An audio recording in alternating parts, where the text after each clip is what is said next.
El skinwalker nos rodeó en el bosque.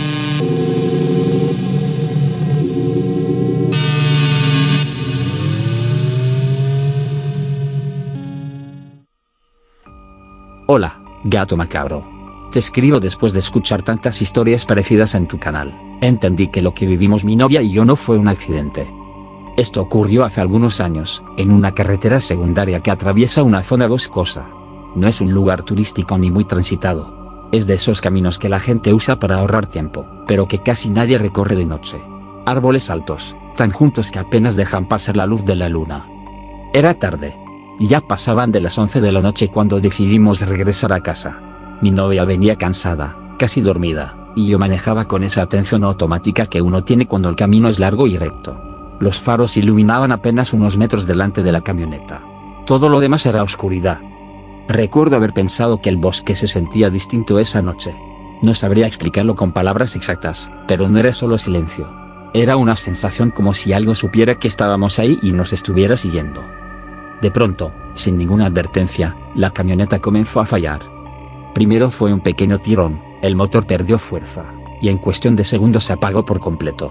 El volante se endureció y tuve que orientarme como pude, dejando el vehículo detenido a un lado del camino, rodeados de árboles por todos lados. No había señal de celular. Eso lo supe de inmediato. Intenté tranquilizar a mi novia y le dije que revisaría el motor. Apagué las luces interiores y bajé de la camioneta. En cuanto mis pies tocaron el suelo, el frío del bosque me recorrió la espalda. Abrí el cofre y me incliné para mirar el motor, usando la linterna del celular. Todo parecía normal, pero algo no estaba bien. De repente escuché el grito de mi novia. Un grito de pánico puro. Me giré de inmediato y la vi dentro de la camioneta, señalando desesperadamente hacia la línea de árboles del otro lado del camino. Su rostro estaba completamente pálido, los ojos abiertos como si hubiera visto al diablo. No me dijo qué era. Sin hacer preguntas, salté de nuevo a la cabina. Ella seguía gritándome que cerrara la puerta y la azoté justo a tiempo. En ese momento, sentí como el miedo se apoderó de mí sin siquiera haber visto nada todavía. Entonces apareció. Desde la oscuridad del bosque, algo comenzó a moverse entre los árboles. Al principio pensé que era un animal grande, tal vez un alce, un oso, algo así. Pero en cuanto salió a la luz de los faros, entendí que no pertenecía a este mundo. Tenía la forma de un animal, pero caminaba sobre dos patas. Su cuerpo era alto, más alto que la camioneta. Las extremidades eran largas y delgadas, la cabeza parecía la de un lobo o un perro, pero deformada, con una mandíbula demasiado larga. No era la mirada de un animal. El skinwalker dio un paso hacia nosotros. Y luego otro. Mi novia comenzó a llorar en silencio. Yo no podía moverme. De pronto, la cosa se lanzó contra la camioneta. El impacto fue brutal.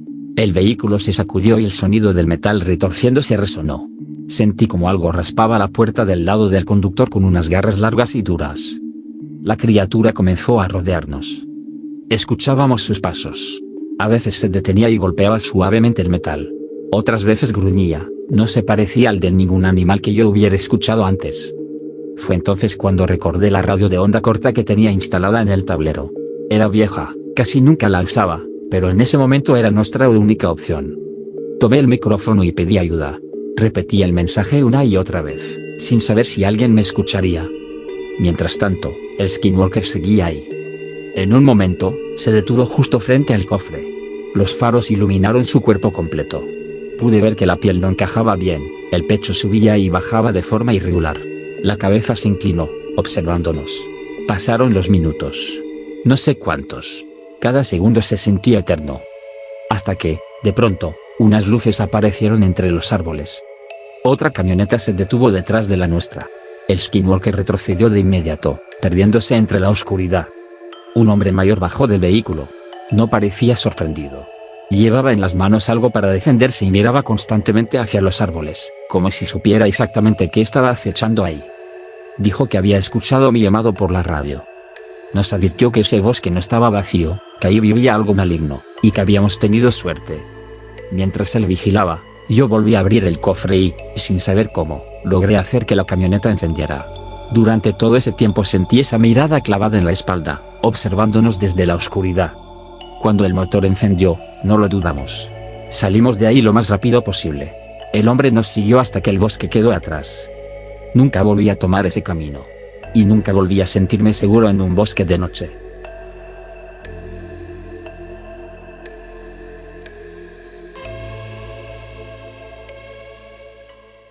El gato de la bruja Leticia.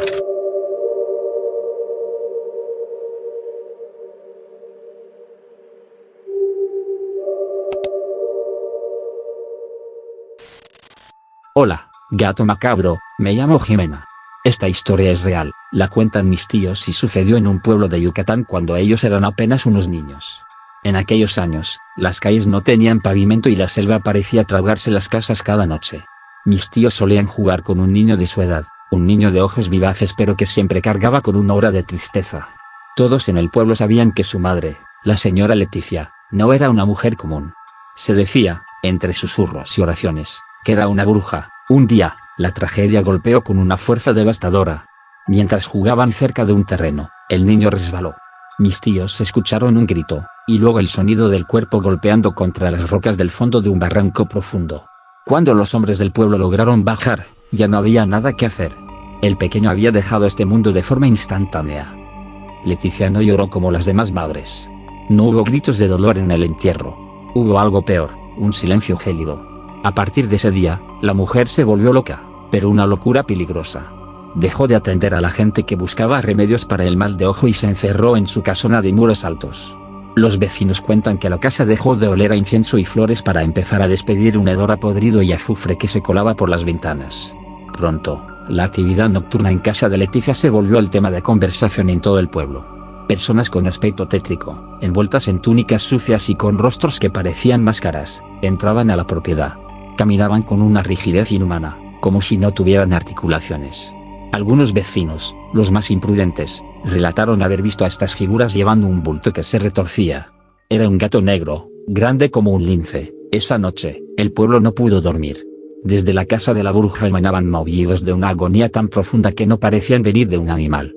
Eran gritos que recordaban a un niño suplicando, mezclados con cánticos que hacía que los perros del vecindario aullaran de terror. Todos pensaron lo peor, que Leticia estaba sacrificando al animal en un intento desesperado por negociar con la muerte. Sin embargo, a la mañana siguiente, la calma regresó. Leticia salió al pórtico y, por primera vez en meses, sonreía. Era una sonrisa deforme, que le estiraba la piel de la cara de forma espantosa. En sus brazos cargaba al gato negro. Pero no lo trataba como a una mascota. Lo que mis tíos presenciaron los días siguientes los marcó de por vida. Leticia ahora vestía al gato con la ropa de su hijo fallecido, su pequeña guayabera blanca y sus pantalones de lino. El animal, sorprendentemente, se dejaba vestir. Leticia le hablaba con una ternura enfermiza, llamándolo por el nombre de su hijo, contándole cuentos y dándole de comer en la mesa como si fuera un ser humano. Pero lo más perturbador era el columpio. En el patio trasero, colgada de una rama gruesa de un árbol de peach, había una llanta vieja que servía de columpio. A menudo, las personas veían a Leticia sentada en una mecedora mientras el gato estaba en la llanta. El gato no se acurrucaba como un felino normal, se sentaba erguido, con la espalda recta, apoyando sus patas delanteras en las sogas del columpio. Leticia lo mecía suavemente, y el gato mantenía el equilibrio, mirando siempre hacia el barranco donde el niño había caído. Con el tiempo, la transformación del animal se volvió más evidente. Por las noches, a la luz de las velas, los vecinos juraban ver al gato caminar en dos patas por toda la casa. Escuchaban el roce de la llanta meciéndose sola en la oscuridad total y, al acercarse, veían la silueta del gato impulsándose con sus patas traseras, subiendo y bajando con una agilidad humana. Los sonidos que salían de la casa ya no eran maullidos, eran palabras, como si algo estuviera aprendiendo a hablar. Los familiares de Leticia, que a veces intentaban llevarle comida, terminaron por alejarse definitivamente. Contaban que la mujer vivía en un estado de terror constante a pesar de su supuesta felicidad. Se encerraba en su habitación con varios candados, pues decía que en la estancia de la casa habitaba una sombra enorme, una figura que proyectaba la silueta de un hombre con patas de cabra y cuernos que llegaban al techo. Decían que, en las madrugadas, la sombra de la cabra y el gato jugaban juntos. Y se escuchaban risas infantiles que terminaban en gruñidos. El gato corría por las vigas del techo siguiendo a la sombra, y Leticia, desde su cuarto, rezaba oraciones al revés para que la visita no se la llevara todavía. El pacto era claro, ella quería a su hijo de vuelta, pero a cambio, su casa se había convertido en un portal para una entidad que no conocía la misericordia. El desenlace ocurrió una noche de tormenta.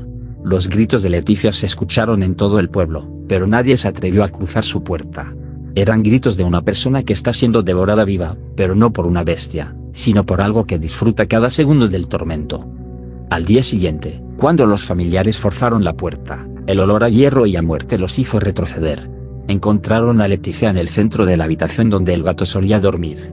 El cuerpo tenía cientos, miles de rasguños finos y profundos que le recorrían cada centímetro de la piel, como si hubiera sido atacada por una multitud de garras.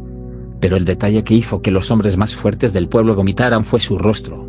Leticia tenía los ojos abiertos de par en par, congelados en un gesto de horror absoluto, y no tenía lengua. En la esquina de la habitación, la ropa del niño fallecido estaba perfectamente doblada sobre una silla, pero el gato negro había desaparecido. Dicen que desde esa noche, la casa quedó maldita. Y a veces, se puede ver la silueta de un niño pequeño caminando de la mano con una sombra gigantesca de cuernos largos.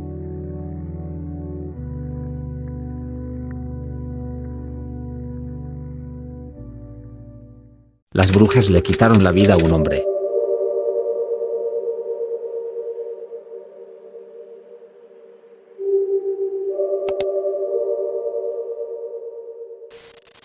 ¿Qué onda, comunidad macabra?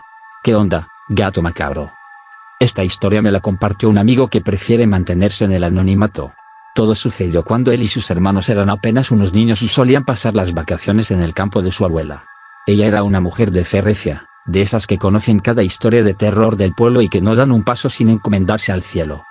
Al final de la calle donde vivía, se encontraba la única estructura religiosa de la zona, una capilla pequeña, solitaria, ubicada justo en las afueras, donde la ciudad se rinde ante la maleza. El camino para llegar pasa por un puente de las vías del tren, un lugar con una energía pesadísima. Cuentan que ahí, hace años, una mujer mayor decidió partir de este mundo por su propia mano, y apenas el año pasado, un joven con problemas de adicciones tuvo un trágico final en el agua estancada cerca de las vías. La capilla, diseñada para apenas unas 24 personas, lleva décadas abandonada. Pero ya saben cómo somos de curiosos cuando somos jóvenes, nos sentimos invencibles.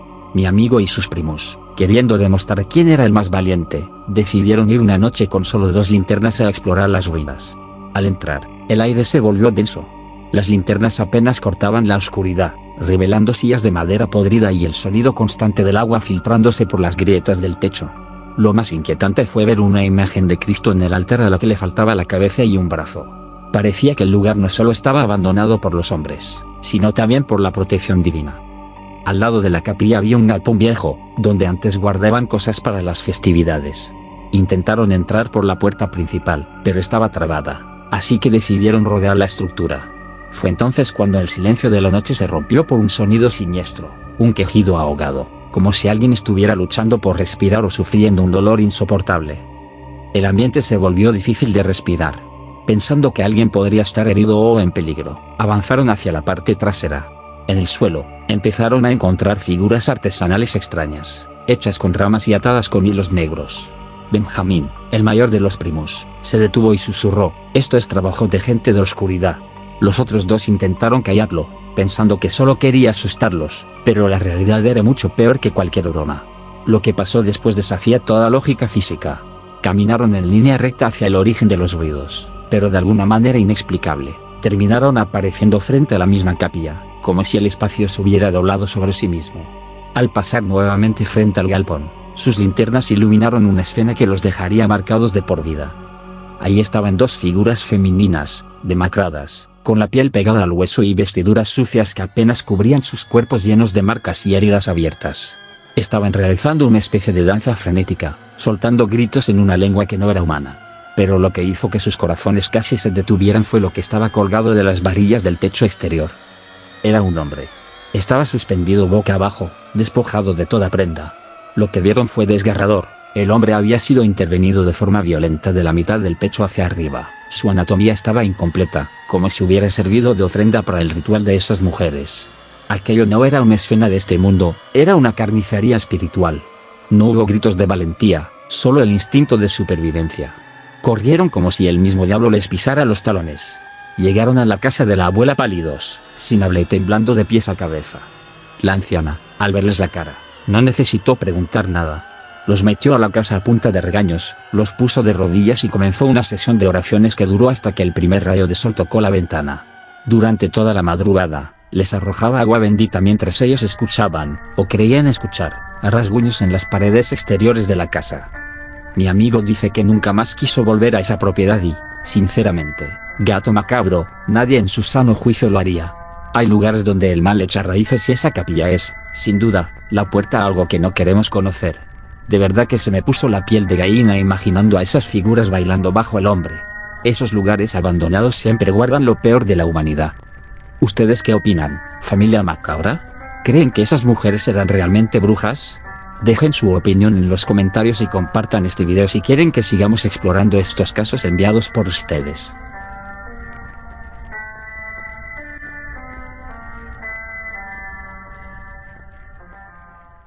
El nahual de la cueva se llevó el alma del abuelo.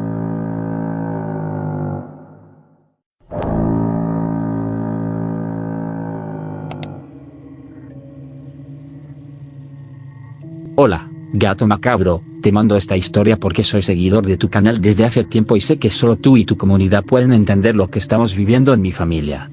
Aquí en Zacatecas lo que pasó con mi abuelo rompe cualquier lógica. Prepárate, porque esto es la pesadilla que entró a mi casa. Zacatecas no es para cualquiera. Quien conoce la sierra sabe que allá arriba el aire pesa, como si el cerro te estuviera vigilando. Mi abuelo era el ejemplo vivo de esa dureza. Un hombre de campo, criado con esa mano firme de antes que no permitía quejas. A sus 70 años, el viejo todavía caminaba los cerros con una agilidad que ya quisiéramos nosotros. No necesitaba celular, ni necesitaba brújula, él decía que la tierra le hablaba. Pero hace mes y medio, la tierra decidió dejar de hablarle. Mi abuelo salió temprano, como siempre, a ver sus tierras. No se llevó nada, ni su morral, ni su machete, ni siquiera un pedazo de pan. Mi abuela no se preocupó al principio. Antes era común que se quedara a hacer sitio, a cuidar la cosecha o pasando la noche bajo las estrellas. Pero cuando pasaron 3 días y la puerta de la casa no se abrió, el silencio en el pueblo empezó a volverse insoportable. En nuestro pueblo no hay patrullas. Aquí la ley es el juez de paz. Fuimos con él, desesperados. El juez nos miró con preocupación y nos dio el visto bueno para organizar la búsqueda. Nos dio lámparas, cuerdas y herramienta, y nos juntamos unos 20 hombres, los que mejor conocían las veredas, los que sabían dónde la sierra se vuelve traicionera. Estuvimos una semana entera allá arriba. Gritamos su nombre hasta quedar roncos. Buscamos en barrancas, pero no encontramos ni una huella. Mi abuela se marchitaba por dentro, veía su silla vacía y solo lloraba. Yo, para serles sincero, después de 30 días ya estaba aceptando lo peor. Nadie sobrevive un mes en la sierra de Zacatecas sin comida, sin agua y sin fuego a esa edad. O eso pensaba yo, antes de saber que hay cosas allá arriba que te mantienen vivo solo para alimentarse de tu miedo. La suerte, o la desgracia, cambió cuando llegaron los militares. Andaban en operativos en la Sierra Profunda, ya saben, buscando cosas. Cuando bajaron al pueblo en sus camionetas verdes, traían a alguien en la batea. Era mi abuelo. Pero no nos dieron tiempo de alegrarnos, los soldados tenían una expresión de confusión y miedo que nunca les había visto. Nos contaron que estaban en una zona donde la vegetación es muy cerrada, y escucharon algo que los hizo desenfundar las armas. Eran gruñidos profundos, como si una bestia del tamaño de un oso estuviera desgarrando carne. Y mezclado con ese sonido animal, se escuchaban risas de mujer. Unas risas burlonas. Siguieron el rastro del sonido hasta una cueva pequeña, casi oculta por la maleza. Al entrar con sus linternas vieron en un rincón de la cueva, acurrucado como un feto y rodeado de restos de animales que no parecían haber sido cazados por un lobo o un coyote, estaba mi abuelo. Tenía la mirada perdida, fija en un punto de la oscuridad donde no había nada. Lo trajimos a casa, pero el ambiente cambió en cuanto llegó. Mi abuelo no habla y lo más aterrador de todo, gato macabro, es que mi abuelo no parpadea. Se queda sentado en su silla de madera, mirando hacia la ventana que da al cerro. Sus ojos están muy abiertos, amarillentos, y puedes pasar una hora frente a él sin que sus párpados se muevan ni una sola vez. Cuando le acercamos comida, la huele como un animal y la rechaza. El otro día, mi abuela encontró el cuerpo mordido de uno de los gatos en el patio. La gente del pueblo ya empezó a murmurar. Dicen que el hombre que regresó de la cueva no es don Silvano. Dicen que en esa sierra habita un nahual, y que el nahual se llevó el alma de mi abuelo y dejó su cuerpo habitado por algo más. Mañana lo vamos a llevar al Seguro Social para que lo revisen, aunque en el fondo sé que la medicina no va a curar lo que tiene. Mi abuela se la pasa rezando, llenando la casa de agua bendita y cruces de palma, pero él solo se ríe cuando la ve. A veces, cuando la noche está muy silenciosa, se desespera y empieza a rascar las paredes, dejando marcas profundas en el adobe, como si quisiera escapar para volver a su cueva.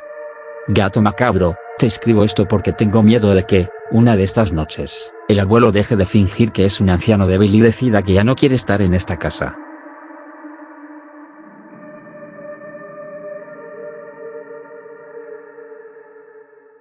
El Nahual Brujo.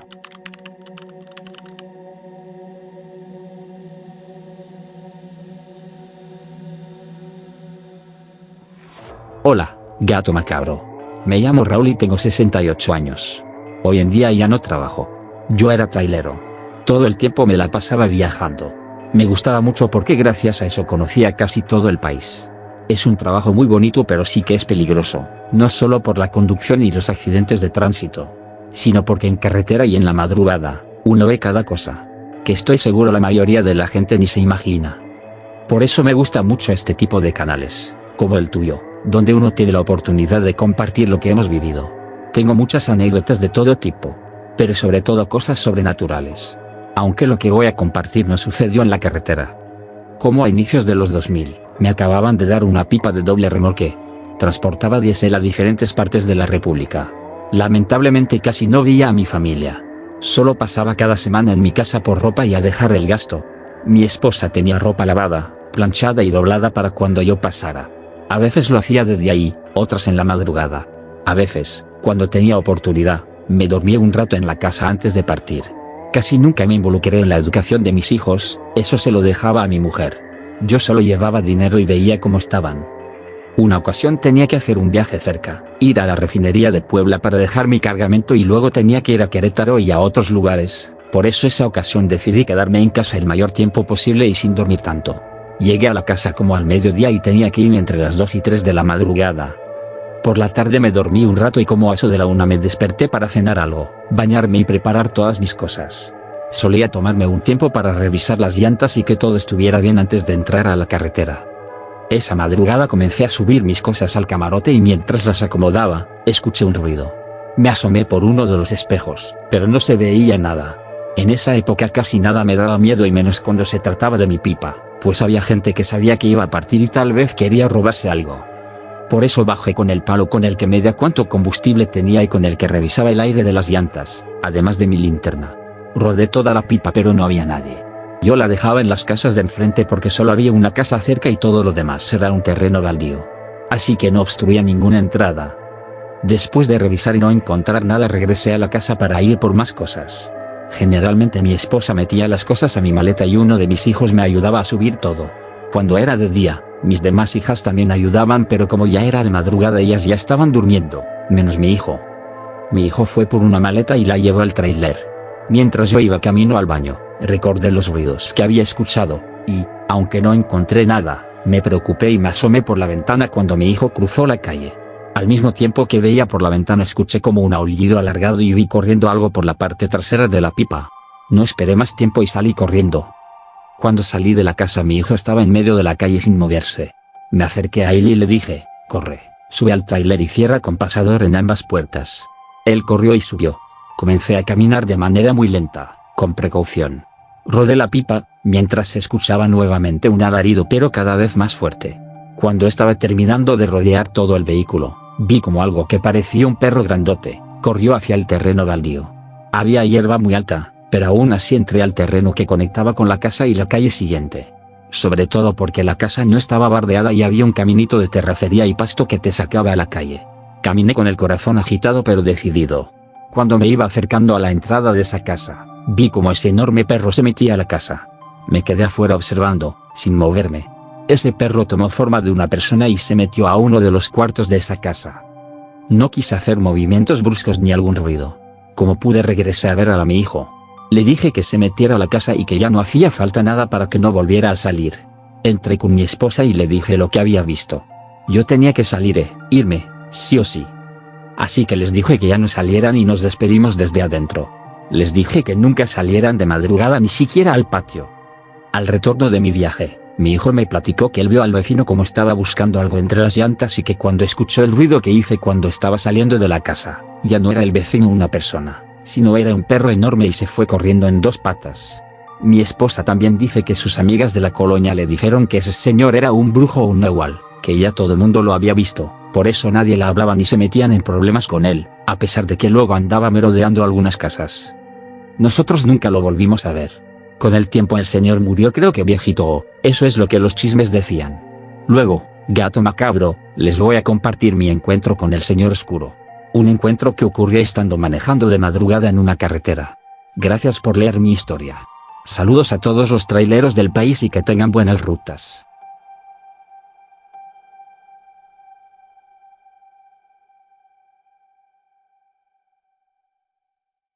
La bruja de mi pueblo.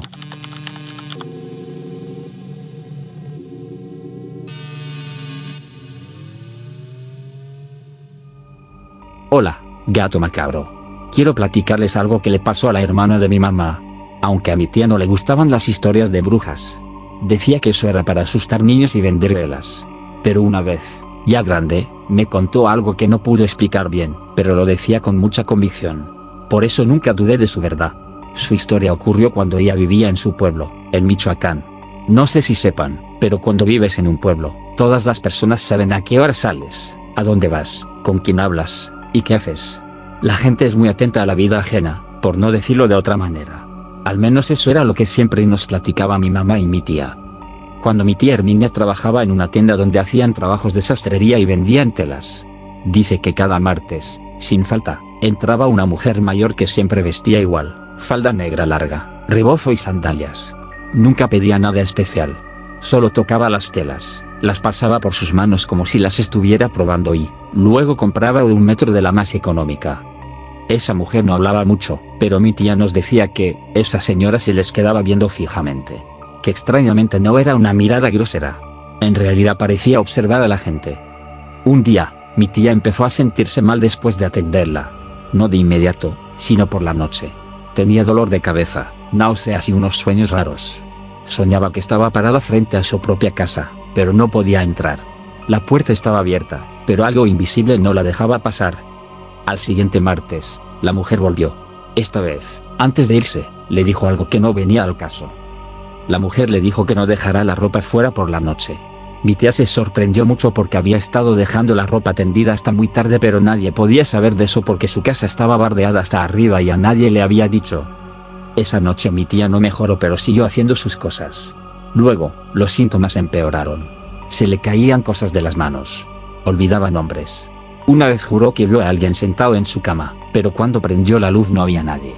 Solo el olor raro, como a humo y tierra mojada. Fue con una señora del pueblo, de esas beatas que se la pasan rezando y que según se les mete el niño espiritual y hacen ruidos raros cuando según el espíritu les está contactando. La señora no le preguntó mucho. Solo le pidió una prenda usada que puso sobre una mesa. Luego le pasó un nuevo, rezó, y se quedó callada más tiempo de lo normal. Después le dijo, alguien te está mirando desde hace rato. Es alguien que ya has visto, que ya conoces y que a veces tienes contacto con ella. Pero no te imaginas quién es ni qué quiere.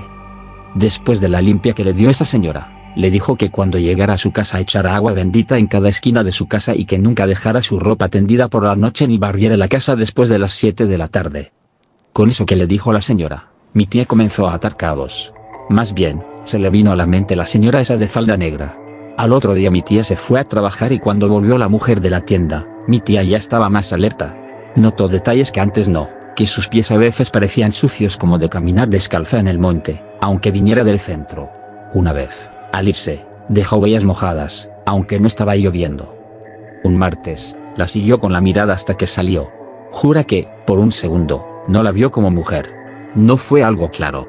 Más bien una sensación, como si su silueta se encogiera, como si el cuerpo no coincidiera con la sombra. Dice mi tía que la mujer comenzó a darse cuenta que mi tía ya la observaba. La última vez que la vio en la tienda, mi tía la seguía con la mirada y la mujer volteó a verla y se vieron fijamente. La mujer salió de la tienda. Por la noche, cuando mi tía iba de camino a su casa, sintió que alguien la iba siguiendo. Luego, antes de llegar a la casa, la mujer de la falda negra salió de una calle. Mi tía se espantó al verla porque esa mujer se le acercó y le susurró al oído que ese terreno era y siempre será de ella.